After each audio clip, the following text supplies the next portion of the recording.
প্ৰত্যাহ্বানক নেওচি জীৱন জিনা তিনি নায়কৰ কাহিনী। জীৱনৰ চৰম প্ৰত্যাহ্বানক নেওচি হাঁহি মুখে আগবাঢ়ি গৈছে তেওঁলোক।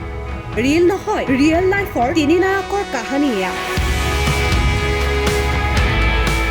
এই কাহিনীয়ে আপোনাকো দিব জীয়াই থকাৰ প্ৰেৰণা।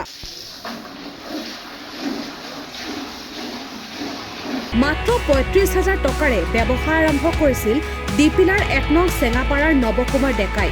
সেয়া আছিল আৰম্ভণি। বন্ধনৰ পৰা লোন লৈ এটা এটাকৈ গৰু কিনিছিল নৱকুমাৰ ডেকাই। ক্ৰমান্বয়ে বন্ধনৰ পৰা লোন লৈ নৱকুমাৰ ডেকাই চলাই গৈছে দুগ্ধ পামৰ এখন সুন্দৰ ব্যৱসায়। এক প্ৰকাৰ জীৱন জিনাৰ একমাত্ৰ সমল হৈ পৰিছে নৱকুমাৰ ডেকাৰ বাবে বন্ধন বেংক, যাৰ বাবে বন্ধনক এইদৰে কৃতজ্ঞতা জনালে নৱকুমাৰ ডেকাই। মই বন্ধনৰ পৰাই লৈছিলোঁ পইচাৰ ৩৫,০০০ টকা। তাৰ পৰা মোৰ পৰা জোল দি এজনী গৰু লৈছিলোঁ। তাৰ দ্বিতীয় বছৰত আকৌ মই অলপ বন্ধনৰ পৰা বেছিকৈ পইচা লোৱা গ'ল। লৈ আকৌ এজনী গাই আনিলোঁ, দুজনী হ'ল।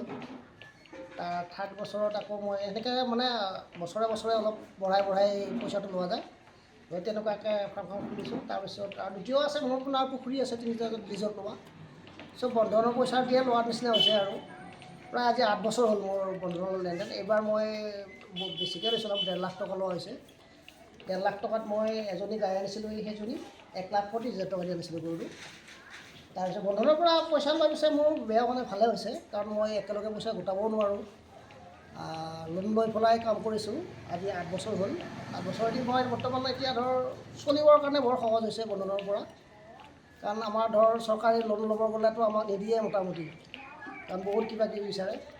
কোনে উৎসাহিত কৰিলে আপোনাক এই বন্ধনৰ পৰা? আমাৰ ছ'চাইটিত মই দেখিছিলোঁ যে মই আগতে বাহিৰত আছিলোঁ, তাৰপিছত আহি দেখিলোঁ যে ছ'চাইটিৰ ইনকামটো ভাল। তাৰপিছত মোৰতো আৰু কেছ মূলধন নাই, নোহোৱাৰ কাৰণে মই ভাবিলোঁ নহয় বন্ধনৰ পৰাই লওঁ পইচা। আৰু মই এজন মানুহে কৈছিলে বন্ধনৰ পৰা লোৱা লৈ পেলাই তুমি অলপ কিবা ব্যৱসায় কৰা। মই ভাবিলোঁ ঠিক আছে লওঁ। প্ৰথম লৈ পেলাই মই গৰু এজনী আনিলোঁ। গৰুটো আনি ভাল লাগিলে, পইচাৰো অলপ পোৱা গ'ল। তাৰপিছত আকৌ এনেকৈ বছৰে বছৰে বন্ধনৰ লোনটো লোৱা যায় আৰু। মই এতিয়া মানে বন্ধনৰ পৰা মোটামুটি মান্থলি এতিয়া ধৰ বন্ধনেই দিয়া বুলি ক'ব লাগিব, প্ৰায় ৩৫-৪০,০০০ টকা মোৰ মান্থলি ইনকাম হয়। কোনটো বন্ধন বেংক শাখাৰ পৰা লৈছে? মই এইটো পাথৰিঘাট, এইটো ডিপিলা ব্ৰাঞ্চ হয় নাই, ডিপিলা ব্ৰাঞ্চ। আমি এটা ওচৰৰ কাৰণে পাথৰিঘাট বুলি কৈ দিওঁ আৰু। ডিপিলা ব্ৰাঞ্চৰ পৰাই লোৱা হৈছে। কিমান লৈছে এইবাৰ? এইবাৰ মই ১.৫ লাখ টকা লৈছোঁ, পূৰা ১.৫ লাখ টকা লৈছোঁ। ১.৫ লাখ টকা লৈ এজনী গাই আনিছোঁ আৰু ১৫,০০০ টকা ঘৰত অলপ কাম কৰিছোঁ আৰু। ২০০৯ চনত নগৰীৰ মুখত শুনিছিল বন্ধন বেংকৰ কথা। বুকুত হাজাৰটা আশা বান্ধি কাষ চাপিছিল বন্ধন বেংকৰ। পাথেৰীঘাটৰ বৰিচৌকাৰ নজমুল হুছেইনৰ কাহিনী এয়া। মাত্ৰ ৭,০০০ টকা ঋণ হিচাপে পাইছিল বন্ধন বেংকৰ পৰা। তাকে সমল কৰি নজমুল হুছেইনে মনোনিৱেশ কৰিছিল ব্যৱসায়ত। প্ৰায় ১২ বছৰ ধৰি বন্ধনক সাৰথি কৰি আগবাঢ়ি গৈছে নজমুল হুছেইন। এতিয়া মই ২০০৯ চনৰ পৰাই মই লোন লৈ আছোঁ। ফাৰ্ষ্ট লৈছিলোঁ মই ৭,০০০ টকা। ৭,০০০ টকা লৈ উঠিয়ে মই বহুত ২,০০০ টকা ধাৰ মাৰি ৫,০০০ টকা দি ব্যৱসায় আৰম্ভ কৰি পেলাই লাষ্টত নেক্সট বছৰত মানে মই সেই ধাৰ কৰিলোঁ আৰু মোৰ সিমান টকাৰ মাল থাকিয়ে গ'ল।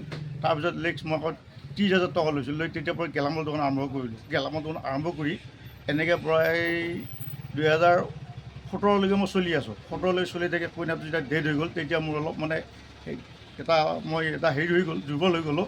নেক্সট বছৰ ড্ৰপ দি পেলাই নেক্সট আকৌ এতিয়া বৰ্তমান এনেকুৱা বন্ধন গোটৰ লগত যোগাযোগ কৰি চলি আছোঁ, বৰ্তমানলৈ চলি আছোঁ আৰু। কিমান লৈছে এতিয়া? এতিয়ালৈ বৰ্তমান ৬৫,০০০ টকা লৈছোঁ। আপুনি এই কামটো কৰিব কোনে উৎসাহিত কৰিলে? সেইটো মোক এই ফাৰ্ষ্টতে মোৰ লগ দুজনমানে মোক কৈছিলে এনেকুৱা বন্ধন গোট এটা আহিছে নতুনকৈ, তাতে আমি যোগাযোগ কৰোঁ এই বুলি পেলাই সেই হিচাপে আমি যোগাযোগ কৰিছিলোঁ। কৰি তেনেকৈ এটা সহায় পাইছিলোঁ, মোৰ বন্ধুৰ ভিতৰতে পাইছিলোঁ। তাৰপিছত বন্ধন মাষ্টৰ আহি মোক এইখিনি সুবিধা দিয়াৰ পাছত মই আজি থৈ নথৈ আনন্দিত হৈছোঁ আৰু এইখিনি দিয়ে মই বৰ্তমানলৈ চলি আছোঁ এতিয়ালৈ।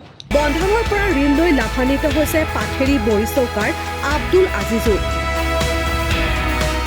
মাত্ৰ ৫,০০০ টকাৰে ব্যৱসায়ত মনোনিৱেশ কৰা আব্দুল আজিজে বন্ধনৰ লোন লৈ আৰম্ভ কৰিছে ব্যৱসায়। আজি আব্দুল আজিজ এগৰাকী সফল ব্যৱসায়ী। বন্ধন বেংকৰ পৰা প্ৰথম ৫,০০০ পৰাই লৈছোঁ মই। ৫,০০০ পৰা লৈ এতিয়া ২ লাখ, এতিয়া এইবাৰ ২ লাখ, ইয়াৰ আগতে ২,৩০,০০০ লৈছিলোঁ, এইবাৰ ৩ লাখ টকা লৈছোঁ।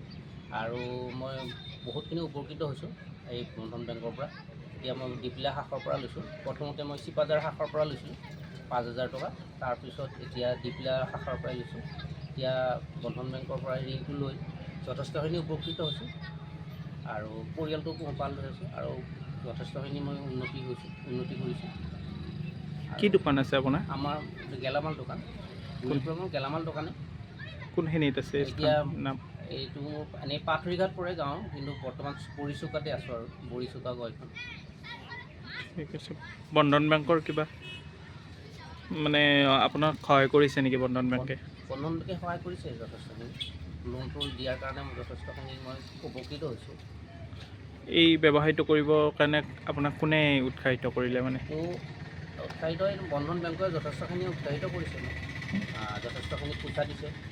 তাৰ পৰা অকণমানে বেছি কৰি লৈ যেতিয়া 3 লাখ টকা লৈছোঁ, এতিয়া যথেষ্টখিনি তেওঁলোকে ৰেডি কৰিছে, মোক উপকৃত কৰিছে। এয়া মাত্ৰ কেইটামান উদাহৰণহে। ৰাজ্যৰ লাখ লাখ নিবনুৱা যুৱক যুৱতীয়ে আজি বন্ধনক সাৰথী হিচাপে লৈ আগবাঢ়িছে জীৱন যাত্ৰাত। পদে পদে পোৱা প্ৰতিটো প্ৰত্যাহ্বান নেওচি হাঁহিমুখে আগবাঢ়ি গৈছে তেওঁলোক, কিয়নো তেওঁলোকৰ কাষত আছে বন্ধন বেংক। বন্ধন বেংকে যেন তেওঁলোকক আগবঢ়াইছে জীয়াই থকাৰ ইন্ধন। নিউজ ডেস্ক ৰিপৰ্ট, ই নিউজ এডিট।